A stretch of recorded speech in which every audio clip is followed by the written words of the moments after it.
ხალხის პარტიის და ირაკლი ღლონტი რეფორმატორების ლიდერებმა თვითმმართველობის არჩევნების მეორე ტურამდე ერთი დღით ადრე საკუთარ ამომრჩეველს კოალიცია ქართული ოცნების მერობის კანდიდატის მხარდაჭერისაკენ მოუწოდეს.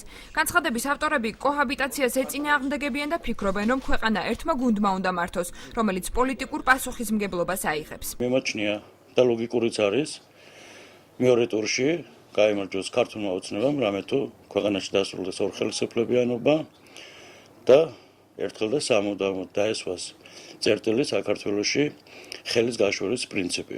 ღირს დაფიქრებად, უნდა იდგეს თუ არა ქართველი კაცი იმ ნაციონალური მოძრაობის გვერდით, რომელმაც განადგურების პირამდე მიიყვანა ჩვენი ქვეყანა. და ჩემო ბათუმელებო, მე გთხოვთ, ნათელ მომავალს დაუჭირეთ მხარი. დღის მეორე ნახევარში გიორგი ერმაკოვის სასარგებლოდ განცხადებები არასაპარლამენტო ოპოზიციისა და სალომე ზურაბიშვილის საქართველოს გზის ლიდერებმაც გააკეთეს.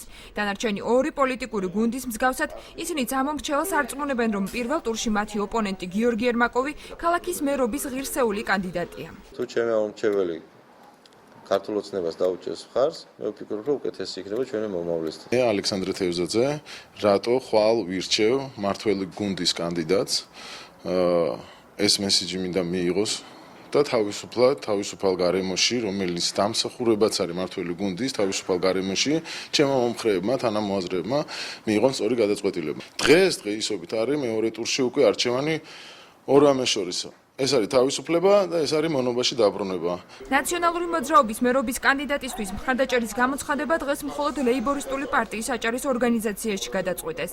პარტიაში გადაწყვეტილების მიღებას გიორგი დიასამიძის ავტორიტეტს უკავშირებენ. რომელი გირჩევნიათ? აირჩიოთ ქალაქის მერად ადამიანი, რომელსაც ბევრი სიცოცხლე აქვს გადარჩენილი, თუ აირჩიოთ ქალაქის მერად ადამიანი, რომელსაც ბევრი სიცოცხლე აქვს გამწარებული. გამომდინარე აქედან ამის არჩევანი ბათუმელებს აქვს და მე იმეც ვიტოვებ, რომ ისინი გააკეთებენ სწორ არჩევანს. პარტიების გადაწყვეტილებას მმართველი გუნდის ერთ-ერთი ლიდერი სულხან ღლონტი აფასებს. იგი თვლის, რომ ნაციონალურმა მოძრაობამ რამდენიმე პარტიის გადაბირება მოახერხა. რაც შეეხება გიორგი ერმაკოვის მხარდამჭერ პოლიტიკურ სუბიექტებს, ღლონტი ამბობს, რომ ისინი ღირსეულად მოიქცნენ.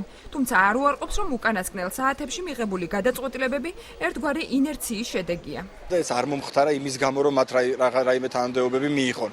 მათ ეს გააკეთეს აბსოლუტურად გულწრფელად, იმიტომ რომ საკუთარი ქალაქის ინტერესებიდან გამომდინარე იციან, რომ ნაციონალური მოძრაობა უნდა დამარცხდეს. მე ვფიქრობ, რომ ხიმშიაშვილი წაახალესა ნაციონალურ მოძრაობამ და ამის შემდეგ ეს აბსოლუტურად ინერციული პროცესი იყო, ყველა მათგანმა თვითონ გააკეთა განცხადება. შეგახსენებთ, რომ თავდაპირველად საკუთარ ამომრჩევლებს ნაციონალური მოძრაობის კანდიდატის მხარდაჭერისაკენ ერთიანობის დარბაზის ლიდერმა მერაბ ხიმშიაშვილმა მოუწოდა.